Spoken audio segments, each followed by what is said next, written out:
Graça e paz a todos, mais um domingo com muita alegria, que estamos cultuando ao nosso Deus, ainda de maneira remota, mas se Deus quiser, logo logo estaremos todos juntos. E eu gostaria de convidá-lo a abrir a sua Bíblia lá em 1 Pedro, capítulo 1. 1 Pedro, capítulo 1, nós leremos do versículo 13 até o versículo 16. 1 Pedro 1, de 13 a 16, a palavra do Senhor diz assim: Portanto, estejam com a mente preparada, prontos para agir, estejam alertas e coloquem toda a esperança na graça que lhes será dada quando Jesus Cristo for revelado. Como filhos obedientes, não se deixem amoldar pelos maus desejos de outrora, quando viviam na ignorância. Mas assim como é santo aquele que os chamou, sejam santos vocês também em tudo o que fizerem, pois está escrito: sejam santos, porque eu sou santo. Feche seus olhos, vamos orar. Pai, em nome de Jesus, eu quero te pedir, ó Pai, que o Senhor nos ajude a entender a Tua palavra. Ainda que seja dessa maneira remota, Senhor Deus, cada um na sua casa, neste momento, ó Deus, eu quero te pedir, ó Pai, que o Senhor alimente a alma do Teu povo. Que o Senhor alimente, Senhor Deus, que sejamos transformados pelo Senhor, ó Pai. Por isso nós pedimos a ação do Teu Santo Espírito. Obrigado, ó Deus. Obrigado porque a gente pode abrir a Tua palavra e a gente pode estudá-la. Pois é no nome de Jesus que eu oro e agradeço. Amém. Queridos, quando se diz que os cristãos devem viver uma vida santa, o que isso traz à nossa mente?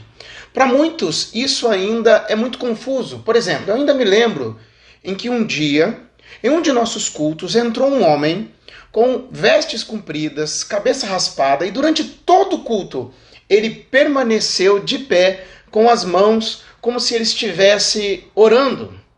No final do culto, quando eu estava cumprimentando as pessoas na porta e eu fui conversar com ele, eu perguntei quem ele era e ele me disse que era um homem que vivia buscando uma espiritualidade verdadeira. Muitos podem olhar para uma pessoa como essa e dizerem o seguinte: este sim é um homem religioso e santo.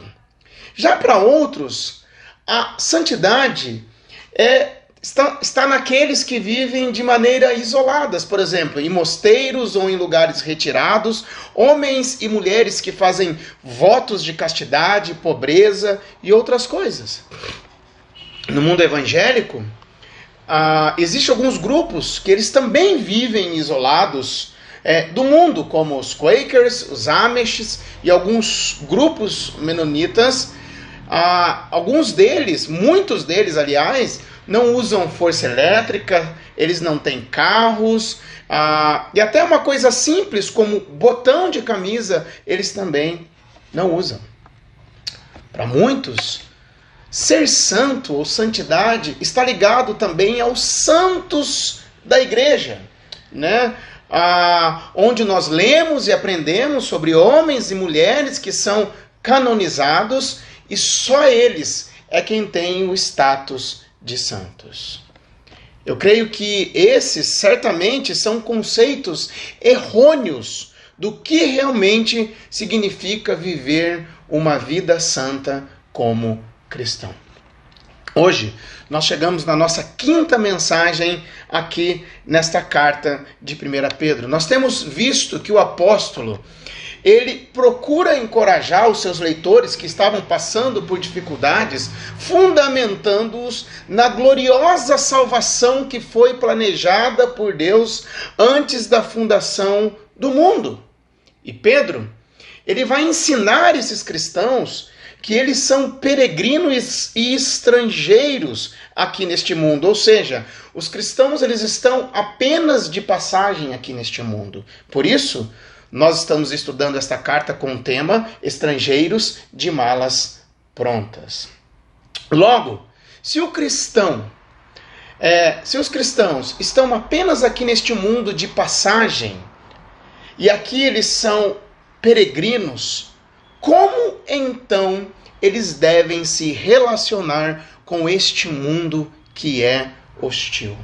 A resposta é: o cristão deve viver em santidade. O cristão deve viver em santidade. A vida terrena do crente, ela precisa refletir o caráter santo de Deus por meio de obediência e de temor. E o que nós podemos aprender com o apóstolo Pedro aqui nesta carta sobre a santidade? A primeira lição que nós tiramos é que a santidade traz direção para a vida. A santidade traz direção para a vida. Verdade seja dita, quando a vida fica difícil para nós, estamos constantemente procurando alguém ou algo em que nós podemos depositar a nossa esperança. Algo que possa ser a resposta que endireitará as nossas vidas e que nos dará o que mais nós precisamos. Por conta disso, o homem ele acaba colocando a sua esperança em tantas coisas. Por exemplo, dinheiro, políticos, ou na política, na educação, na carreira, no casamento, nos filhos. E muitas destas coisas acabam nos decepcionando. Isso me faz lembrar tanto o filme quanto o livro da História Sem Fim. A História Sem Fim ela fala de uma praga chamada o nada, que começa a destruir toda aquela terra. E um dos instrumentos do nada é um lobo que simbolizava o mal. As autoridades, então, elas encarregam um garoto de ir em busca da solução. E o remédio seria em encontrar e dar um nome à rainha. E o menino deveria encontrar esse nome. E no trajeto, então ele se encontra com o lobo que sai para enfrentá-lo. Os dois então travam uma luta emocionante. E ao final de tudo isso, o garoto então pergunta para o lobo: por que você faz isso? Respondeu o lobo para ele dizendo o seguinte: bem, eu sou súdito do nada. Mas o que leva você a destruir tudo? O menino pergunta para ele. Então o lobo diz uma verdade profunda, que é o seguinte: é que neste lugar, nesta terra, o homem já não tem mais esperança. E ele acrescenta e diz: um povo sem esperança é muito fácil de se manipular. O apóstolo Pedro ele está encorajando os seus leitores, fazendo-os olhar para tão grande salvação que eles receberam. E agora ele os traz à sobriedade diante das perseguições e tribulações que eles estavam passando. Olha o que ele fala no versículo 13. Ele diz o seguinte: portanto, estejam com a mente preparada, prontos para agir, estejam alertas e coloquem toda a esperança na graça que lhes será dada quando Jesus Cristo for revelado. Ele diz para que eles estejam com a mente preparada. Mente preparada, a tradução literal aqui seria o seguinte: cingindo os quadris do vosso entendimento. É estranho quando você fala de cingir os quadris do entendimento. Como que nós podemos entender isso? No primeiro século, naquela época em que Pedro escreveu, os homens e as mulheres, eles tinham vestes longas. E eles, quando cingiam, eles colocavam um cinto, eles pegavam as partes longas das vestes, eles prendiam essas partes sobre o cinto, para que assim eles pudessem trabalhar, caminhar e até um soldado pudesse lutar. E Pedro ele está aplicando essa imagem à mente.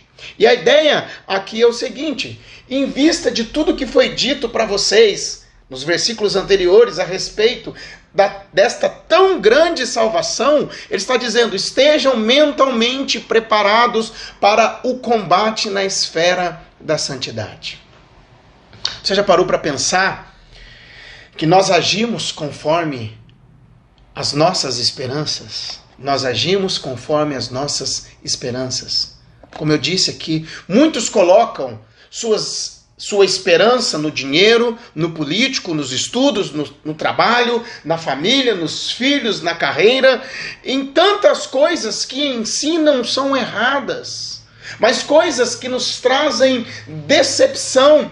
E muitas pessoas estão quebradas, muitas pessoas estão decepcionadas, muitas pessoas estão tristes, porque colocaram sua esperança em coisas que tiveram um fim nada legal. Mas Pedro pede para olharmos para a nossa salvação, a salvação que foi dada, que ele fala nos versículos anteriores, para prepararmos a nossa mente para a ação. Então ele diz, sejam sóbrios. Sobriedade é o contrário de embriaguez, mas também uma pessoa sóbria significa uma pessoa estar calma e uma pessoa serena de espírito. Logo, aqui, uma pessoa sóbria é aquela que não se deixa embebedar pelas coisas do mundo. Em nossa caminhada aqui, como peregrinos que somos, nós não iremos sair do mundo, nós também não podemos nos isolar deste mundo, como muitos fazem, mas também não podemos nos embebedar com aquilo, com os prazeres, com as coisas que o mundo nos oferece. Às vezes as pessoas estão tão embriagadas, né? Eu não sei... Às vezes nós vamos conversar com alguém que está embriagado, a gente diz que a pessoa está embriagada, ela diz que não está embriagada. E muitas vezes, pessoas estão tão embriagadas com tantas coisas como projetos, estudo, trabalho, carreira, até drogas, bebidas, e elas não percebem. Mas em nossa caminhada, a sobriedade, ela nos ajuda a colocar a nossa esperança no lugar certo. Por isso que ele diz no versículo 13, e coloquem toda a esperança na graça que lhes será dada quando Jesus Cristo for revelado. A palavra bíblica para esperança, ela é diferente do uso normal da nossa língua. Quando nós dizemos que temos esperança que algo irá acontecer, nós estamos expressando o nosso desejo de um resultado do qual nós não temos certeza. Por exemplo, eu gostaria que a minha situação melhorasse, mas muitas vezes não temos certeza. Eu gostaria que a situação do Brasil melhorasse. Eu gostaria que a minha vida melhorasse. Eu gostaria, mas percebam que são situações que podem nos decepcionar. Mas no uso bíblico, a esperança, ela expressa não uma incerteza, mas uma certeza. A esperança, ela nos traz estabilidade. É a fé olhando para o futuro com a certeza plena de que Deus fará o que Ele prometeu. E a nossa esperança, ela deve estar em Cristo, na sua volta. E esta esperança é certa. Queridos, o Evangelho, ele nos traz de volta a sobriedade. Nós olhamos para tão grande salvação que Deus nos deu.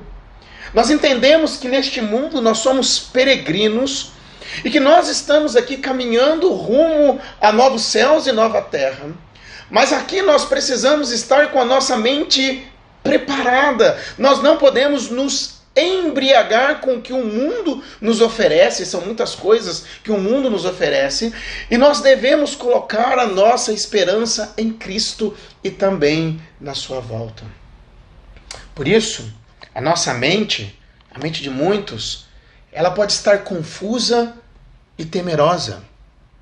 A nossa vida, ou seja, a nossa forma de viver, ela expressa onde está a nossa esperança. Repito, a nossa vida, a nossa forma de viver, ela expressa onde está a nossa esperança. Mas nós ouvimos aqui a exortação de Pedro, que ele diz o seguinte: vocês são salvos, vocês receberam uma gloriosa salvação, por isso estejam com a mente preparada, estejam prontos para a ação, sejam sóbrios e coloquem toda a esperança na graça que lhes será dada quando Jesus Cristo for revelado. Por isso a santidade nos traz a sobriedade e nos dá a direção para a vida. Isso nos leva à nossa segunda lição. A santidade implica em imitar ao nosso Senhor. Visto que Pedro procura levar os seus leitores à sobriedade, como nós vimos aqui, agora ele vai nos ensinar que ela implica em obediência ao Senhor. Então ele chama os seus leitores aqui de filhos obedientes. Ele diz no versículo 14: como filhos obedientes, não se deixem mudar pelos maus desejos de outrora, quando viviam na ignorância. Vocês já perceberam como todos os filhos se parecem com os seus pais de alguma maneira? Muitas vezes, esse parecer é na aparência. Mas talvez você já tenha ouvido de alguém, ou você já falou para alguém a seguinte frase: nossa, como você é igualzinho ao seu pai ou à sua mãe, nisso em alguma ação. E Pedro aqui, ele chama os cristãos de filhos obedientes, ou seja, como salvos que são, conforme o propósito de Deus, agora que são membros da família de Deus, eles não deveriam mais viver conforme o padrão deste mundo. Então ele diz para que, como filhos da obediência, ou filhos obedientes, eles não deveriam mais se amoldar a este mundo.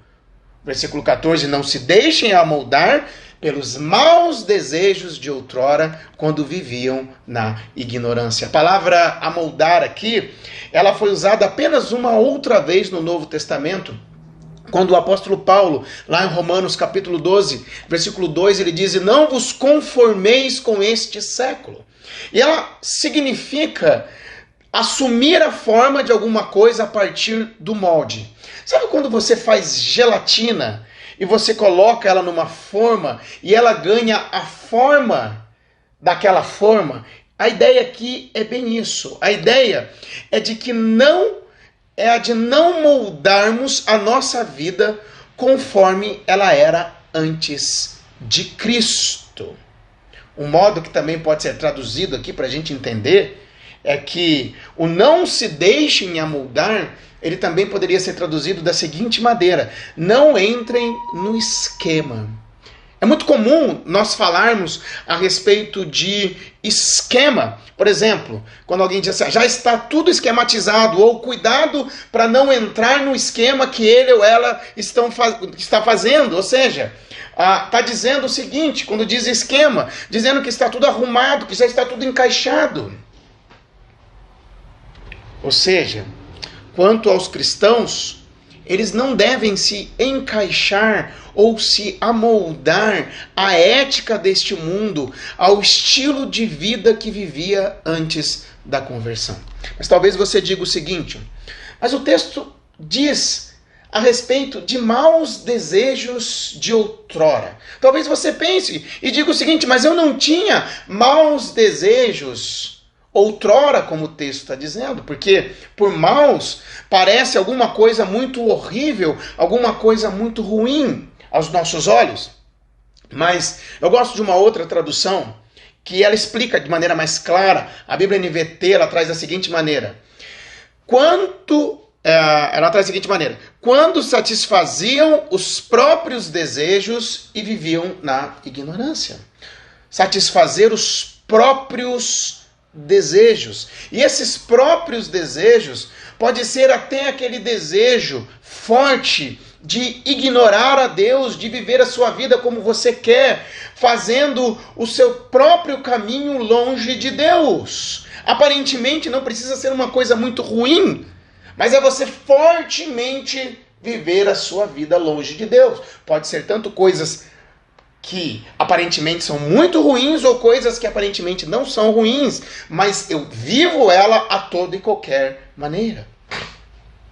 Então o apóstolo está dizendo o seguinte: não se amoldem mais ao estilo antigo da vida de vocês, do tempo da ignorância, em que vocês não conheciam o evangelho, mas como filhos de Deus não devemos mais viver como outrora. Mas o que então? Ele diz que nós devemos nos parecer com o nosso Pai. Versículo 15, versículo 16. Ele diz assim: mas assim como é santo aquele que os chamou, sejam santos vocês também em tudo o que fizerem, pois está escrito: sejam santos, porque eu sou santo. Pedro diz para não nos amoldarmos ao antigo estilo de vida, mas agora ele diz para nos amoldarmos ao estilo de Deus, ou seja, o nosso Pai. E qual que é o estilo de Deus? Ele é santo. Deus é santo. Dizer que Deus é santo É dizer que Deus está separado de todo pecado. É dizer que Deus é absolutamente puro, que Ele está separado de tudo o que é mal. Nenhum outro atributo de Deus é elevado ao que nós chamamos de terceiro grau. O que é isso? Eu vou explicar. Por exemplo, você lendo as Escrituras, a Bíblia, você não vai ler, por exemplo, Deus é amor, amor, amor. Deus é amor, mas você não vai ouvir amor, amor, amor. Deus é eterno, mas você não vai ouvir eterno, eterno, eterno. Deus é misericordioso, mas você não vai ouvir misericordioso, misericordioso, misericordioso. Mas Deus é santo, e você vai ouvir que Deus é santo, santo, santo. Pelo menos em Isaías, em Apocalipse diz isso. Deus é santo, santo, santo. A santidade de Deus era tão gloriosa que ninguém pode vê-lo, porque Deus é luz e nele não há trevas alguma. Moisés pediu para ver a presença gloriosa de Deus. E olha qual foi a resposta de Deus para ele. Lá em Êxodo 33, versículo 20, diz assim: mas você não poderá olhar diretamente para a minha face, pois ninguém pode me ver e continuar vivo. Mas como ser como Deus que é tão santo? Isso é impossível. Isso é impossível. Mas ao convidar-nos para que sejamos santos como Ele, a proporção não é de igualdade. Porém, nós devemos avançar nesta direção até o ponto que nossa condição suporte. Ou seja, eu vou buscar essa santidade na minha vida constantemente. O apóstolo Paulo, em Filipenses capítulo 1, versículo 6, ele diz que nós estamos em obras. E que aquele que começou essa obra em nós, ele é fiel para completá-la até o dia de Cristo Jesus, até o dia em que ele vai voltar. Nós vamos sendo transformados cada dia mais. 2 Coríntios capítulo 3, versículo 18 diz assim: portanto, todos nós, nos quais o véu foi removido, podemos ver e refletir a glória do Senhor. E o Senhor, que é o Espírito, nos transforma gradativamente à sua imagem gloriosa, deixando-nos cada vez mais parecidos com Ele. Ou seja, voltando para Moisés, ele pediu para ver a Deus. Deus disse que ele não podia olhar diretamente para ele, mas Deus o colocaria numa fenda entre duas rochas.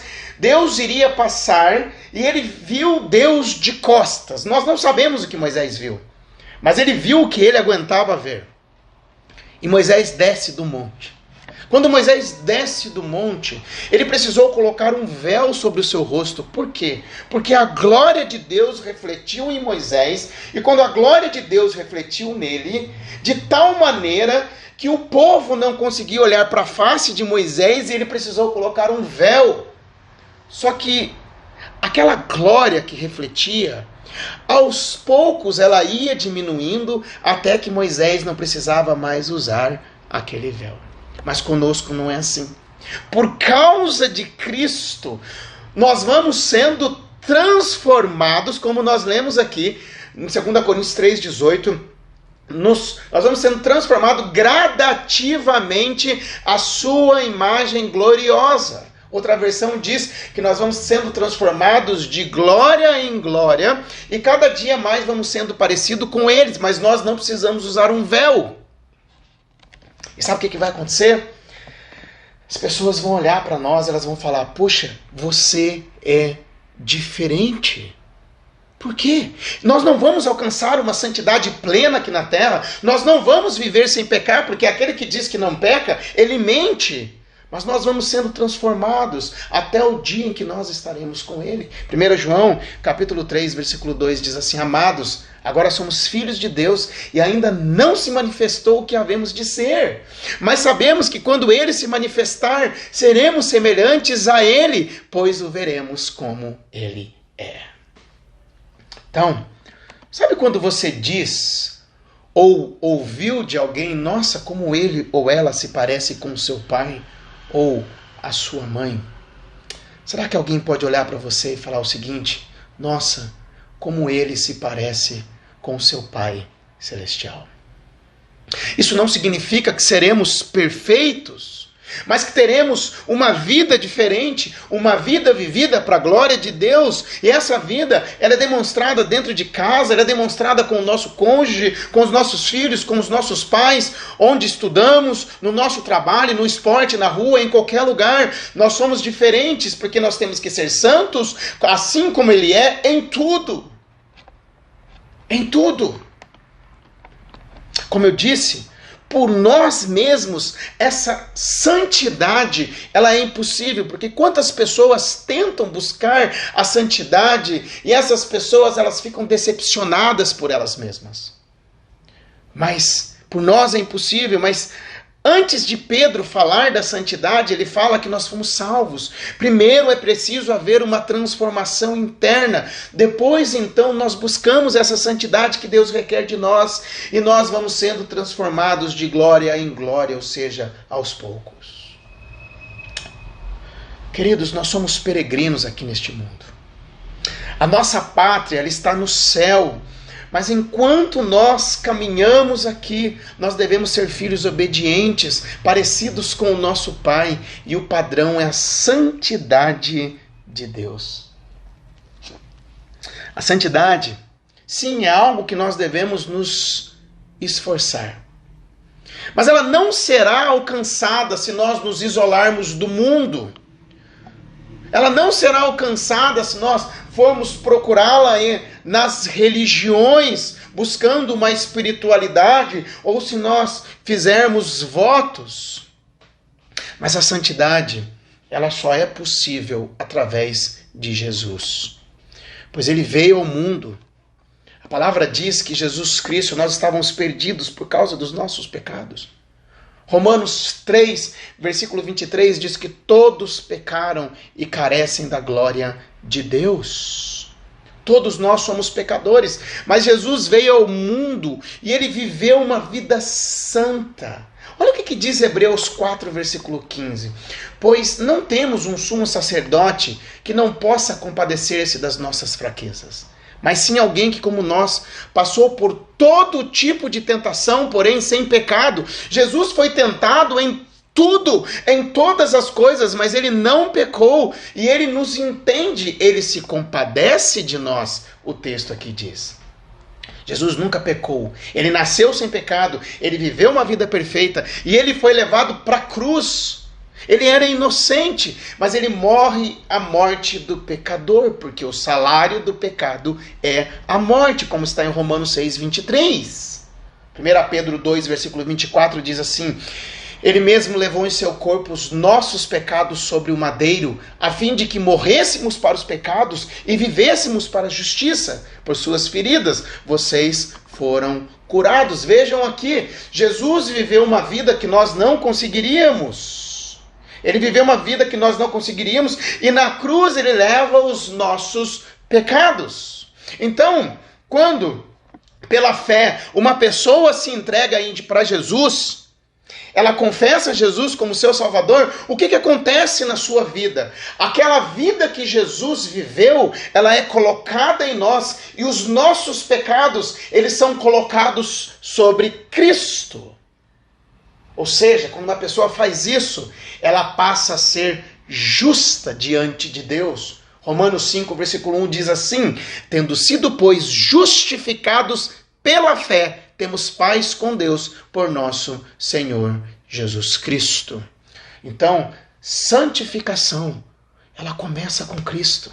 Ela começa quando eu entendo que eu sou pecador. Então que Cristo vive uma vida por mim, que Cristo leva os meus pecados na cruz. Então eu entrego a minha vida a Jesus pela fé. Eu confesso Ele como meu Senhor e o meu Salvador. Então eu passo a ser justo diante de Deus. Você já fez isso? Você já entregou a sua vida para Jesus pela fé? Mas e a santidade nisso tudo então? Nós continuamos caminhando aqui neste mundo. Nós não saímos aqui deste mundo. Nós não saímos do nosso emprego. Nós não deixamos de praticar esportes. Nós não deixamos de ver TV. Nós não deixamos de nos divertir também. Nós temos uma vida social. A nossa vida continua. Mas nós somos diferentes. Na nossa caminhada aqui, justos diante de Deus agora, quando nós pecamos, nós podemos ir até Ele, pedirmos perdão. 1 João 9 diz, se confessarmos os nossos pecados, Deus, Ele é fiel e justo para nos perdoar os pecados e nos purificar de toda injustiça. Mas nós também podemos clamar o socorro de Deus nas nossas orações, na oração do Pai Nosso. O Senhor Jesus, Ele nos ensina, não nos deixes cair em tentação. É você falar, Senhor, me segura, não me deixe cair. Nós podemos clamar por socorro nos momentos de fraqueza. Hebreus 4,16 diz assim, assim sendo, aproximemo-nos do trono da graça com toda a confiança, a fim de recebermos misericórdia e encontrarmos graça que nos ajude no momento da necessidade. Nós vamos até o trono da graça de Deus com confiança, a fim de recebermos misericórdia e encontrarmos graça e falarmos, Senhor, me ajuda. Nós podemos pedir a ajuda de Deus para sermos mais parecidos com Ele. Por isso, eu gostaria de desafiá-lo. Faça um propósito no seu coração de ser mais parecido com o Pai. Oremos. Senhor, obrigado pela Tua palavra. Obrigado porque o Senhor nos salva primeiramente. E com o Espírito Santo que o Senhor coloca em nós, ó Deus, o Senhor nos ajuda a buscar a santidade. Eu quero clamar por todos que estão em casa, pela nossa igreja, que o Senhor nos ajude, ó Deus, a sermos cada dia mais santos, mais parecidos com o Senhor. Trabalhe isso no nosso coração, ó Deus. Ajude-nos a deixarmos aquilo, coisas que têm nos embaraçado, coisas que têm nos atrapalhado, Senhor Deus, e que sejamos mais parecidos com o Senhor. Obrigado, Deus, pois é no nome de Jesus que eu oro e agradeço. Amém. Amém. Nós vamos ouvir agora um especial e logo após esse especial, nós teremos um outro cântico, e então eu volto com a oração final.